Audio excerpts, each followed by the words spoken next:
আমরা কিন্তু শার্ট কিনি, কাপড় কিনি, ঘরের মহিলাদের কাপড় কিনি, পুরুষদের কাপড় কিনি, কিন্তু আমরা কিন্তু অনেকে গিয়ে বলি ওকে সর্বোচ্চ দামের মালটা দেখান,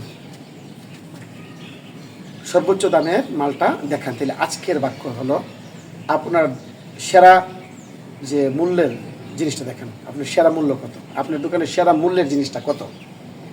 আমরা কিন্তু অনেকবার বলি, কিন্তু ইংরেজি কিন্তু অন্যরকম। আপনার যে দোকানের সেরা দামের যে জিনিসটার দাম কত, what is your best price, what is your best price, what is your best price, এটা কিন্তু বলা যায়। তবে এখানে কিন্তু আরেকটা বলা যায়, what is your best price দিলে মনে করেন ধরছি, এটা কিন্তু আমরা জিনিসটা দেখাও চলে। আর তাছাড়া যদি বলি যে what is your best price, সর্বোচ্চ প্রাইসটা কি, কত, সর্বোচ্চ প্রাইসটা কত, মূল্যটা কত, অর্থাৎ যে কোনো মালের বেলায় কিন্তু এইভাবে বলতে পারেন। ঠিক আছে।